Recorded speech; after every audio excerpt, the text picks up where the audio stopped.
नमस्कार, आप देख रहे हैं पॉलिटिकल आइडिया। मैं हूं प्रदीप कुमार। मित्रों, आज हम बात करेंगे बिहार विधानसभा में नेता प्रतिपक्ष तेजस्वी यादव की।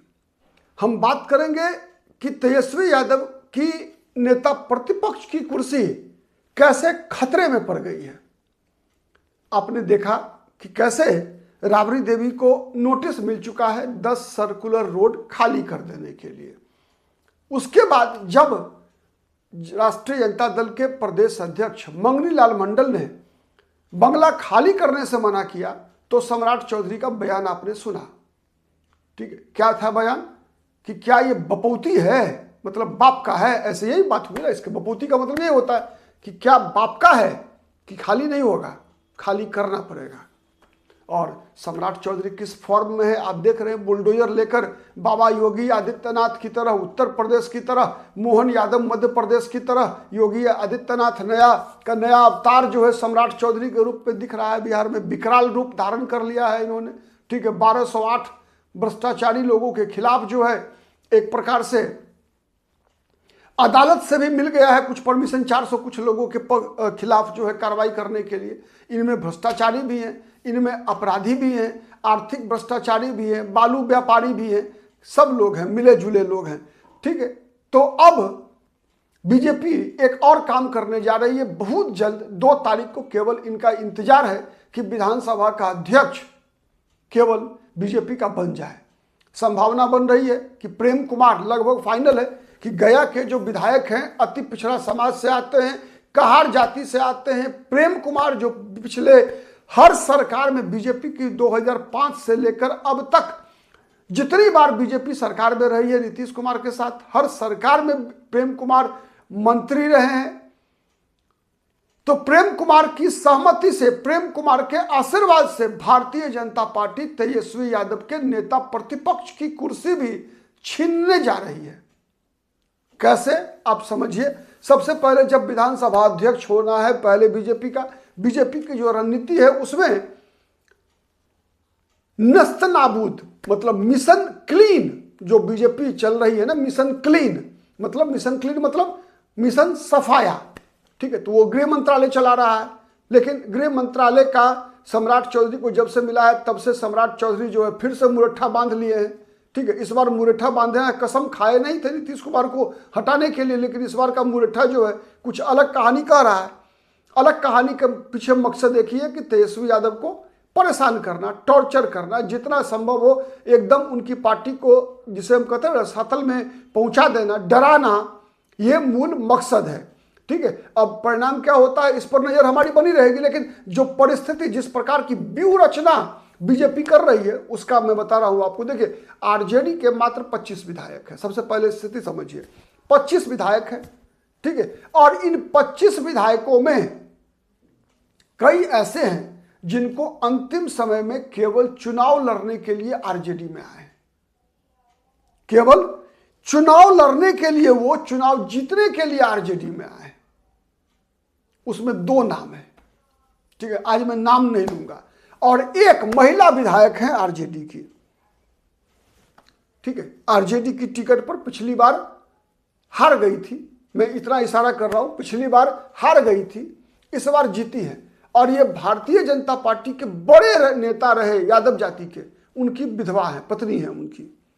ठीक है, तो ये 3 विधायक जो है विधानसभा से इस्तीफा देने को तैयार हो गए, विधानसभा से इस्तीफा देने को तैयार हुए हैं। और इस्तीफा देकर बीजेपी इनको एमएलसी बनाएगी। आपको पता है कई एमएलसी का पद खाली हो रहा है, क्योंकि मंगल पांडे बन गए हैं एमएलए, सम्राट चौधरी एमएलए बन गए हैं।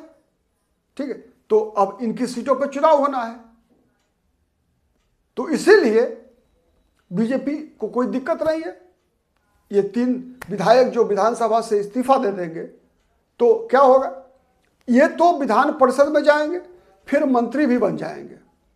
विधान परिषद में जाकर बीजेपी की योजना है कि इनको मंत्री बना दिया जाए। ठीक है, लेकिन उसका असर क्या होगा कि तेजस्वी यादव बिहार विधानसभा में विपक्ष के नेता नहीं रह जाएंगे। और विपक्ष के नेता नहीं रह जाएंगे तो आपको पता है विधानसभा में मान्यता प्राप्त विपक्ष के नेता को कैबिनेट मिनिस्टर स्तर की सुविधाएं दी जाती है। साथ ही बिहार विधानसभा नियमावली में जो विपक्ष के नेता को जो सुविधाएं दी जाती है, उन सभी सुविधाओं से तेजस्वी यादव महरूम हो जाएंगे, एक सामान्य विधायक रह जाएंगे तेजस्वी यादव। राबड़ी देवी का पहले ही आवास बदल दिया गया है, 10 सर्कुलर रोड खाली करने का नोटिस आ गया है, बीए चौधरी ने नोटिस चस्पा कर दिया है, भिजवा दिया है।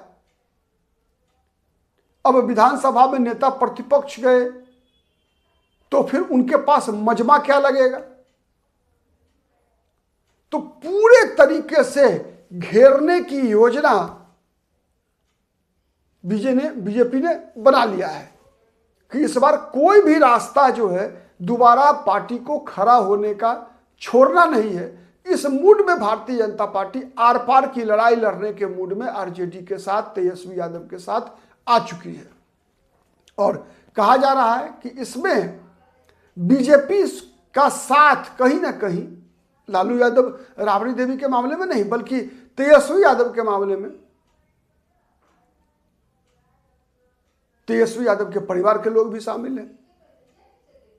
जो परिस्थिति है उसमें तेज प्रताप यादव सबसे ज्यादा खुश होंगे, उसमें सबसे ज्यादा खुश होंगी रोहिणी आचार्य।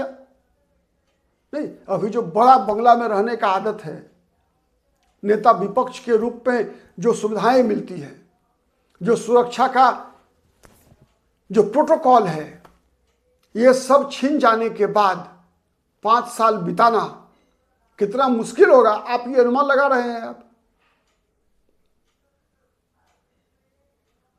तो ये जो परिस्थिति है, एक नई परिस्थिति है बिहार में, राजनीतिक टकराव की परिस्थिति है। तो एक सवाल सबसे बड़ा निकल कर आ रहा है कि क्या इस मामले में नीतीश कुमार क्या करेंगे, क्योंकि अब तक का इतिहास रहा है कि नीतीश कुमार ने छेड़ा नहीं है इस तरह से किसी को भी, लालू यादव के परिवार को भी कभी व्यक्तिगत रूप से छेड़ा नहीं है। नीतीश कुमार एक रास्ता खोल के रखते हैं, एक चैनल जो है खोल के रखते हैं कि नहीं, एक अन्य मार्ग से निकलकर 10 सर्कुलर रोड पर पहुंच जाने का। लेकिन अब तो सर्कुलर रोड को वहां से सर्कुलर रोड से राबड़ी देवी आवास हटा दिया है। तो क्या नीतीश कुमार ने भी मौन सहमति दे दी है? मौन क्या, खोल के कह दिया है क्या कि तेजस्वी यादव के पीछे पड़ जाओ? लग तो यही रहा है। अगर, चूंकि यदि ऐसा होता है, आप समझिए, यदि ऐसा होता है तो इसका मतलब क्या होगा? इसका मतलब यही होगा कि इसमें नीतीश कुमार की भी सहमति है। बगैर नीतीश कुमार के सहमति की इतना बड़ा फैसला मुझे नहीं लगता भारतीय जनता पार्टी कर पाएगी, क्योंकि उसके बाद क्या होगा आपको पता है, नीतीश कुमार की आशाओं पर भी तुषारपात होगा। आज क्या है नीतीश कुमार अगर बीजेपी, अगर आरजेडी से नेता विपक्ष मान्यता प्राप्त का पद छीन लेती है, अगर बीजेपी कांग्रेस के 4 विधायकों को तोड़ लेती है, अगर बसपा के 1 विधायक को पार्टी में शामिल करा लेती है, अगर आईपी गुप्ता को पार्टी में शामिल करा लेती है, तो कल तो नीतीश कुमार को भी निकाल बाहर कर सकती है कि नहीं कर सकती है। इसीलिए इस पर भी ध्यान बना के रखना है कि क्या नीतीश कुमार इसके लिए सहमति देते हैं, एक बड़ा सवाल है। क्योंकि अगर ये बीजेपी करने में कामयाब हो गई तो आप मान के चलिए कि आने वाले दिनों में नीतीश कुमार की जरूरत बीजेपी को नहीं रह जाएगी फिर।